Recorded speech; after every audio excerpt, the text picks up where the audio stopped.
what's up? Good, how are you? Good. Good. So my question actually has to do with Carl. We've seen the evolution of Carl. Actually, he's one of my favorite characters. We've seen the evolution of him through in this world of walkers, and now with the evolution of civilization coming together and how he's kind of grown up on it. Do you have any plans on bringing in other children that will serve as like his peers or his nemesis that are around his age? Yeah, I mean, if they survive the war, then there will be a somewhat larger cast. I mean, I don't want to talk about like where we're going too much. I don't want to give anything away, but there are plans for war children. I think we've already seen Sophia playing with some kids in the Hilltop, and Sophia's still around, but there's definitely going to be some stories involving her coming up, assuming she doesn't die in all that war. Who knows? But yeah, there's definitely more of that coming. All right, thank you. Awesome. How you doing? Great. Sorry. My question was... Just being honest, man. Having a good time. Good to know. My question is that we've seen a lot of development with the characters. My question is, will we be seeing any development as far as the walkers go?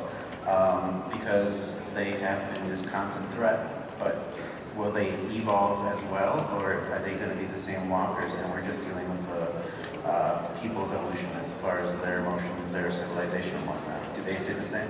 Well, the walkers are not evolving. I think that's a Romero trope that I should probably stay away from because I've done enough Romero tropes in The Walking Dead. And I think that that was a great idea that he had for his movies. But for The Walking Dead, I think that those zombies, they're not evolving. They're dead corpses running around, and they will change over time just because of decay and different things that are affecting them. So we will see, and there have been a few different zombies that they've encountered in recent issues where they're like, wait, what happened to this thing? Like, why is it like this? And they will continue to discover different things about them, but it's a process of them learning more about what the zombies are and how they work, not the zombies changing themselves.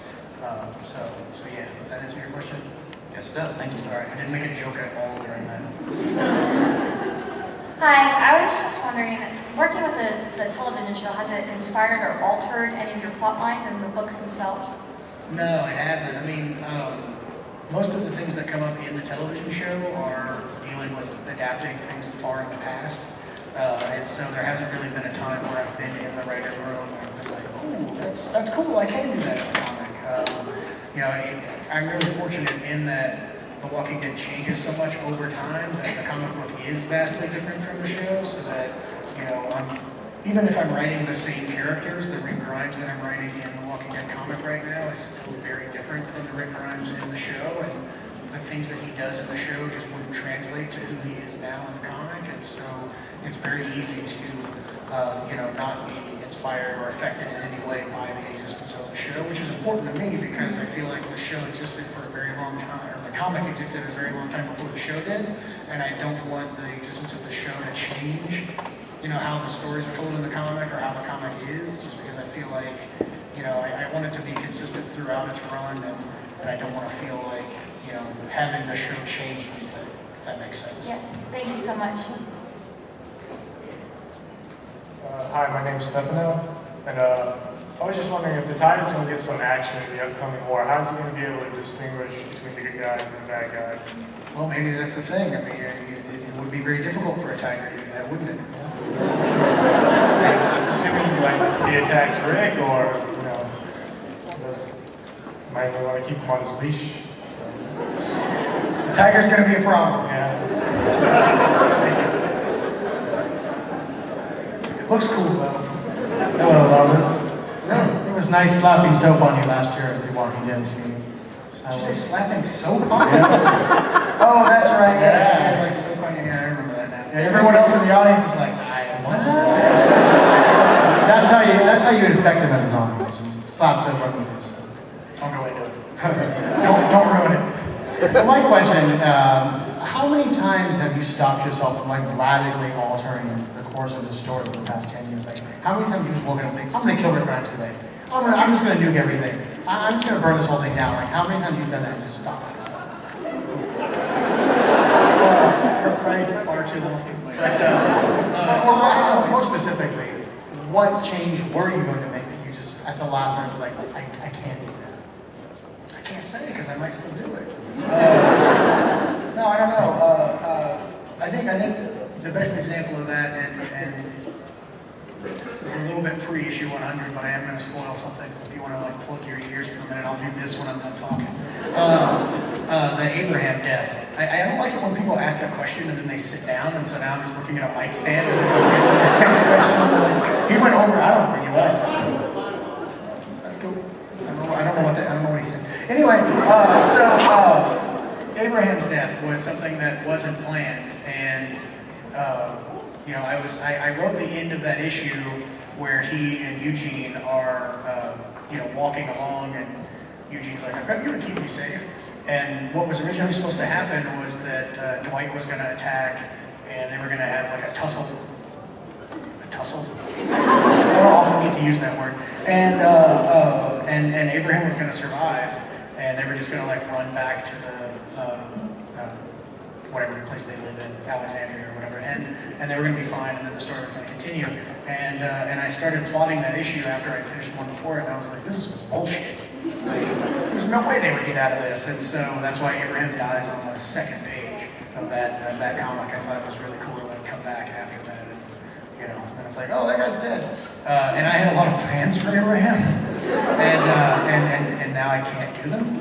But I like that because it forces me to come up with new ideas, and it forces me to like change story around.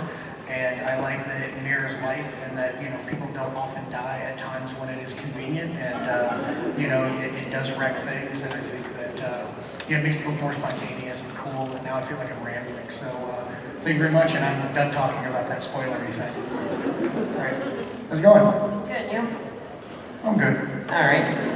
So me and my friend is the reason I started watching Walking Dead. I don't like zombies, I never did, but then he showed it to me and I got good gut. It's actually kind of good. Tell the guy I said thanks. I will. And we've always had this kind of small argument. He says that the show is called The Walking Dead because the main characters there, basically their days are numbered in this world, and they're basically just walking to their death. And my argument is like, well, no, I'm pretty sure the guys that are actually dead and walking are the Walking Dead.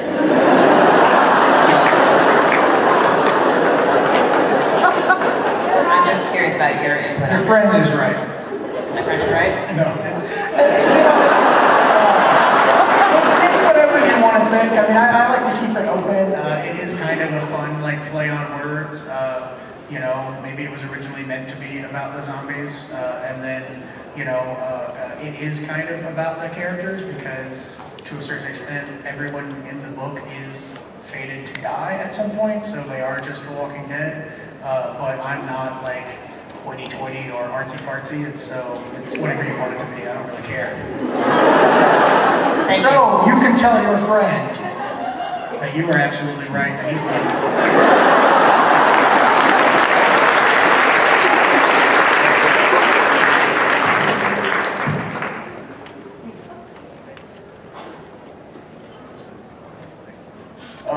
I find Ezekiel to be one of the craziest characters you've ever run into the story. I just thought why you wanted to bring a guy that has a tiger as a pet. Because it's awesome. Where did you get the idea from? I don't know. I think Ezekiel is important to the book. His existence and the way he is, and just how strange he is important. Just because I feel like as the book progresses, it's only the weirdest of the weird, or the like dastardly of the dastardly. You're like an old timey guy now, with my tussle and my dastardly. Like it's guys like Negan, it's guys like Ezekiel who would have survived through this world to this point. I think that Rick Grimes, if you actually were to meet him today, would be like a really odd person that is just not really fun to be around, just because he's lived through all this stuff and he has done all this stuff, and he's just a really damaged individual. And so because we've been with Rick Grimes since the beginning, I feel like, to a certain extent you don't really notice it, like you'll see him do crazy things sometimes and be like, well, that's crazy, he just did a crazy thing. But it's a little bit more apparent because you're meeting Ezekiel for the first time and he's already at that level. But I feel like it's just, trying to be accurate to the world and introducing, his weird people as possible, because all the nice people are dead. Awesome. How's it going? It's going all right. I know it's a silly question, right? Everyone's asking that. Yeah, I try to answer it differently every time, but then I'd be lying. It's going horribly. Even better. So, Then the guy that asked the last question is like, I ruined it. What did I do? I don't know how much you can answer my question, but is there ever a point that you see the book continuing without Rick? Sure. I don't know. Maybe. We'll see. I mean, I'll say that no one is safe in the book. I mean, I've said that from the very beginning. So, yeah, I mean, I definitely think that the book could survive Rick. I think that there are enough strong characters in the book that, you know, we can follow any one of them as a focus. I mean, you know, it would definitely change the series to a certain extent, but, you know, it could happen. It might happen soon. You never know. So you're not afraid of doing it since he's like the key character from the beginning? I'm not afraid of anything.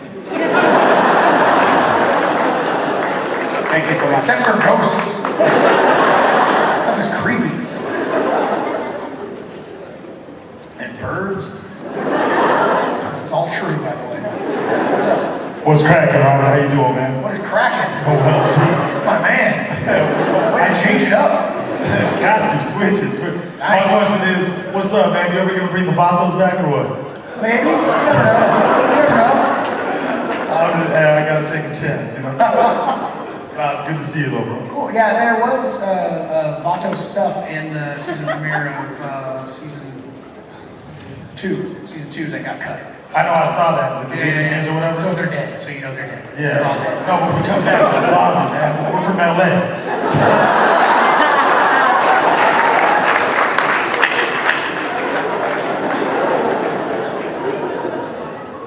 Hello. I just wanted to know if any of the characters were based off like family or friends that you know of. Like Negan is maybe based Glenn on my was your college father's- roommate or something, you know? No, not really. I mean, there are certain aspects of me that have been put in some characters. Like I used to like work at a pizza place, so that's why Glenn used to work at a pizza place. Oh, okay. And you know, I have dead heads in a fish tank, and so that's what heads in a fish tank. But no, I mean, there's not really any. I don't know. I get names from certain people. There's like a couple of friends of mine whose first names are used, but other than that, it's all just a bunch of fake people I made up. I feel like it's really, it would be really bad for me to base any characters off of people I know, because then I would kill them and they'd be like, why'd you do that? Like, what? Do we need to talk? Are you alright? Like, did I do something? I mean, I would think it was an honor, but you know, Well, I that's just me. mean, let's, yeah, I mean, there's like, some people die in horrible ways. Like, you know, I had, I'm going to talk about that one thing again that was spoiled, but it's already been spoiled, so I don't mean, but like when I saw Stephen Yeun for the first time, like after Issue 100 came out, I was like, does he got mad at him? Like, does he think it was like a personal thing? Like, it just wasn't anything, it's just like a thing, and, you know, I had to be like, I didn't, you know, mean anything by that or anything, I'm just telling the stories here. He was like, I still hate you, it doesn't matter. Like, I